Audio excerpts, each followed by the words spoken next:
मैं Badrinath Jha advocate Indian succession act 1925 के तहत विल का प्रोबेट बनवाने के संबंध में बताने जा रहा हूँ।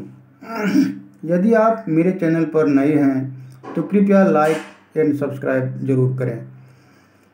सबसे पहले प्रोबेट क्या होता है यह समझते हैं। प्रोबेट की परिभाषा इंडियन सक्सेशन एक्ट 1925 की धारा 2F में दिया गया है। Probate means the copy of A will certified under the seal of a court of competent jurisdiction with a grant of administration to the assets of the testator। अर्थात probate का मतलब है कि ऐसा विल का कॉपी जो competent अर्थात सक्षम न्यायालय द्वारा मुहर तथा हस्ताक्षर द्वारा प्रमाणित किया गया है, जिसमें वसीयतकर्ता के संपत्तियों की व्यवस्था बताया गया है। अब इसके एक शब्द आया है इसमें कि सक्षम न्यायालय। सक्षम न्यायालय क्या होता है यह समझना बहुत ज़रूरी है। प्रोबेट के लिए सूट कहाँ पर फाइल होगा, इसके लिए धारा 270 में प्रावधान किया गया है इंडियन सक्सेशन एक्ट 1925 के, कि इसमें कहा गया है कि जहां वसीयतकर्ता की मृत्यु हुई हो वहां उनका स्थायी निवास स्थान हो तो वहां प्रोबेट के लिए सूट फाइल किया जा सकता है। अर्थात यदि मरने के स्थान पर उनका स्थायी निवास नहीं हो तो उस स्थिति में मरने के स्थान पर उसका केस फाइल नहीं किया जा सकता, क्योंकि एक आवश्यक चीज़ है कि स्थायी निवास वहाँ होना चाहिए जहाँ वह मरा है, वह व्यक्ति जिसका विल का प्रोबेट बनाया जाना है। या फिर ये कह रहा है कि वसीयत में का संपत्ति जहाँ पर स्थित हो उस क्षेत्र के न्यायालय में प्रोबेट का केस फाइल किया जाएगा। अब ये समझना जरूरी है कि प्रोबेट किस व्यक्ति के फेवर में ग्रांट किया जाएगा। तो इसके लिए धारा 222 कहता है कि probate shall be granted only to the executor appointed by the will. अर्थात प्रोबेट उस व्यक्ति के नाम दिया जाएगा जिसका नाम विल में नामित है, या फिर उस व्यक्ति के बारे में विल में कहा गया है वह उनके भाषा से मालूम पड़ता है, भले ही उसका नाम स्पष्ट रूप से न लिखा हो, लेकिन विल के भाषा से यह पता चलता है कि वह किसके बारे में कहा गया है, तो उस व्यक्ति को एग्जीक्यूटर माना जाएगा। अर्थात उसके नाम प्रोबेट किया जाएगा। इसमें एग्जीक्यूटर शब्द का प्रयोग हुआ है। एग्जीक्यूटर की परिभाषा इंडियन सक्सेशन एक्ट की 1925 की धारा 2C में दिया गया है। इसमें कहा गया है कि a person to whom the execution of the last will of a deceased person is by the testator's appointment confided। अर्थात एग्जीक्यूटर उसे कहा जाएगा जिसका नाम मरने वाला व्यक्ति अपने अंतिम वसीयत में स्पष्ट रूप से लिखा हो या गुप्त रूप से भी किसी व्यक्ति के बारे में बताया हो। अब धारा 223 में यह भी कहा गया है कि किसी अवयस्क व्यक्ति या पागल व्यक्ति के नाम भी प्रोबेट नहीं दिया जाएगा, तथा इस स्थिति में धारा 244 के अनुसार अवयस्क या पागल के लीगल गार्जियन को या किसी अन्य व्यक्ति के फेवर में जिसे न्यायालय उचित समझे एग्जीक्यूटर के वयस्क होने तक के लिए या पागलपन ठीक होने तक के लिए लेटर्स ऑफ एडमिनिस्ट्रेशन दे सकता है। अब ये समझना जरूरी है कि प्रोबेट किस न्यायालय में फाइल होगा। तो इसके लिए धारा 264 कहता है कि प्रोबेट या लेटर्स ऑफ एडमिनिस्ट्रेशन ग्रांट करने का या रद्द करने का अधिकार जिला जज डिस्ट्रिक्ट जज को होगा। ये धारा 264 में कहा गया, जिसमें स्पष्ट कहा गया कि प्रोबेट सिर्फ डिस्ट्रिक्ट जज ही दे सकता है। लेकिन उसके साथ ही कुछ और प्रावधान हैं जो दूसरे जज भी के द्वारा भी प्रोबेट किया जा सकता है। जैसे कि कहा गया है, धारा 265 यह कहता है कि यदि कोई ऐसा प्रोबेट के या लेटर्स ऑफ एडमिनिस्ट्रेशन का केस जो बिना विरोध नॉन कंटेंशस है, अर्थात उसका कोई अन्य व्यक्ति विरोध नहीं करता है, तो ऐसे केस के लिए प्रोबेट या लेटर्स ऑफ एडमिनिस्ट्रेशन ग्रांट करने के लिए हाई कोर्ट किसी अन्य जज को डिस्ट्रिक्ट जज के डेलीगेट के रूप में नियुक्त कर सकता है तथा वह डिस्ट्रिक्ट डेलीगेट जज साहब के लिए कार्य करेगा और वह डिस्ट्रिक्ट डेलीगेट कहलाएगा। लेकिन जब प्रोबेट या लेटर्स ऑफ एडमिनिस्ट्रेशन का कोई विरोध करने वाला अपोजिट पार्टी कोर्ट में उपस्थित हो जाता है, तब डिस्ट्रिक्ट डेलीगेट उस मामले को नहीं सुनेगा तथा धारा 295 के तहत उस मामला को डिस्ट्रिक्ट जज सुनेगा, जो CPC 1908 के तहत रेगुलर सूट के रूप में सुना जाएगा। और इस मामले में प्रोबेट मांगने वाला व्यक्ति प्लेंटिफ माना जाएगा तथा विरोध करने वाला व्यक्ति उसका प्रतिवादी माना जाएगा, डिफेंडेंट माना जाएगा। अब लेटर्स ऑफ एडमिनिस्ट्रेशन क्या है यह भी समझना जरूरी है।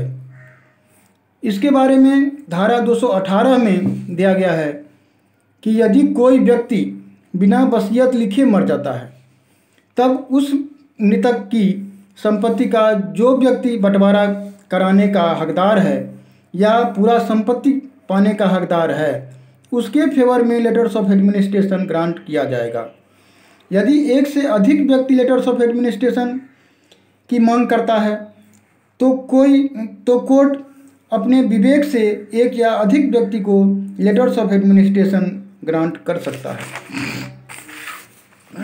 या यदि कोई ऐसा व्यक्ति लेटर्स ऑफ एडमिनिस्ट्रेशन के लिए नहीं है तो कोर्ट मृतक के ऋणदाता को भी लेटर्स ऑफ एडमिनिस्ट्रेशन दे सकता है।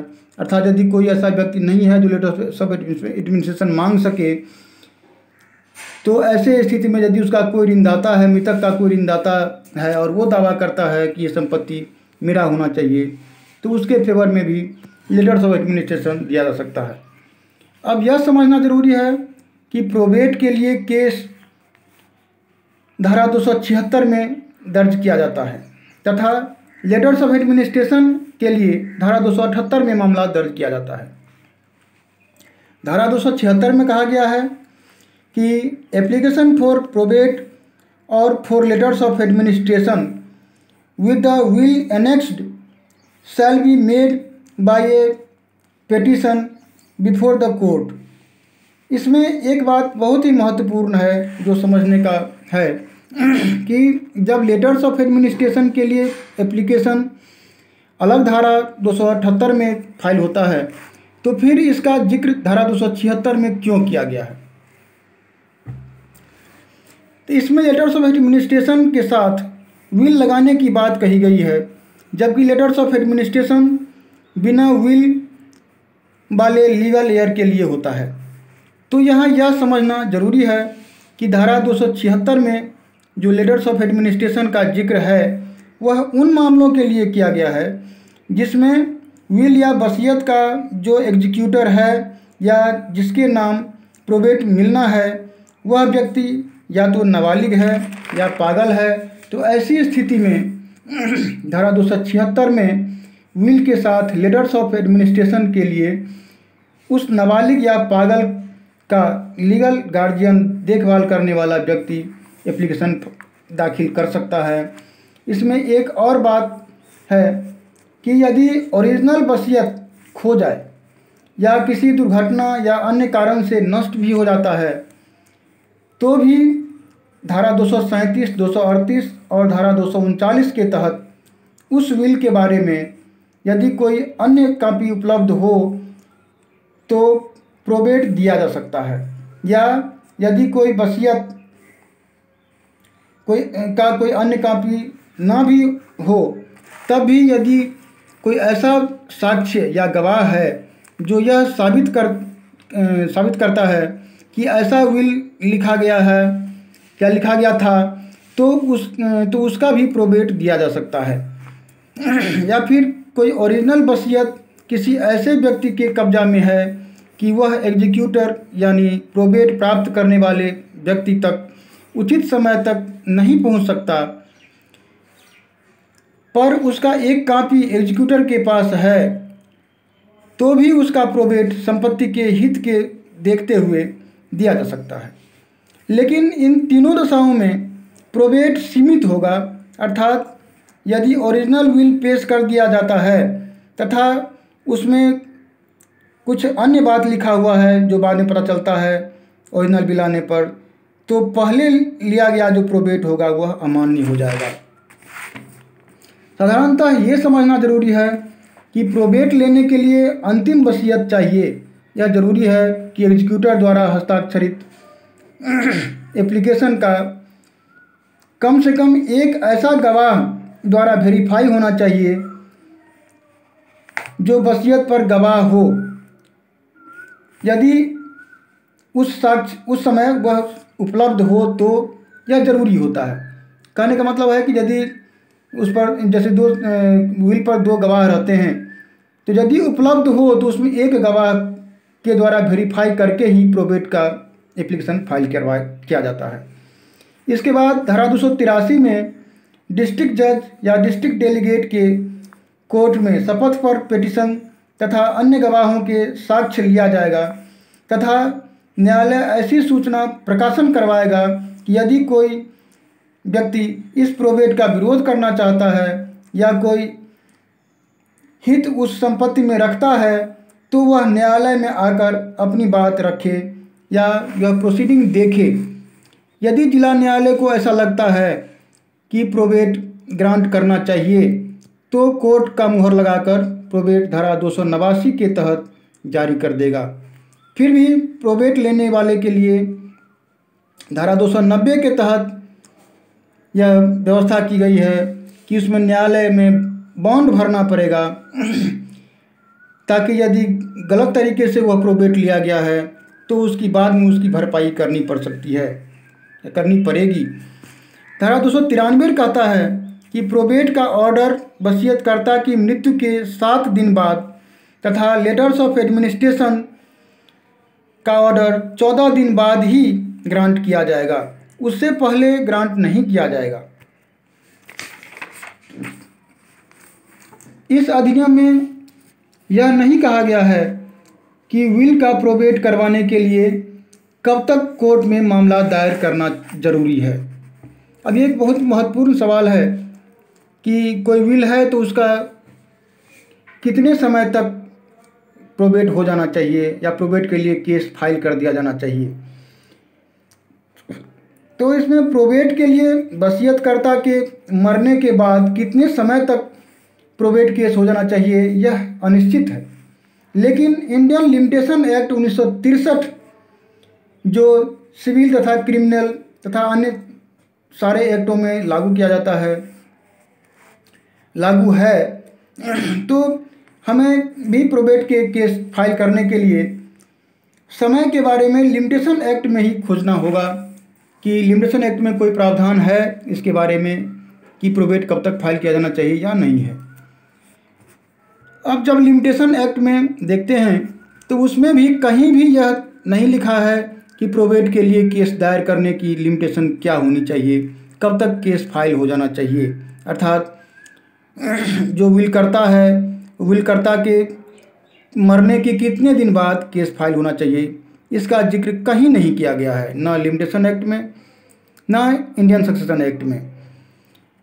लेकिन एक बात ध्यान देने की है कि लिमिटेशन एक्ट के शेड्यूल के पार्ट 2 के अनुच्छेद 137 में कहा गया है कि any other application for which no period of limitation is provided elsewhere in this division, तो उसके लिए 3 वर्ष का प्रावधान किया गया। अर्थात जिस एप्लीकेशन के बारे में कहीं भी यह नहीं लिखा गया है, इस एक्ट में, लिमिटेशन एक्ट में कहीं भी नहीं लिखा गया है कि इसका फाइल करने का समय, कि इसके बारे में केस फाइल करने के समय क्या होगा, उस स्थिति में उस एप्लीकेशन को फाइल करने के लिए 3 वर्ष का समय दिया गया है, जो धारा अनुच्छेद 137 में कहा गया है लिमिटेशन एक्ट में।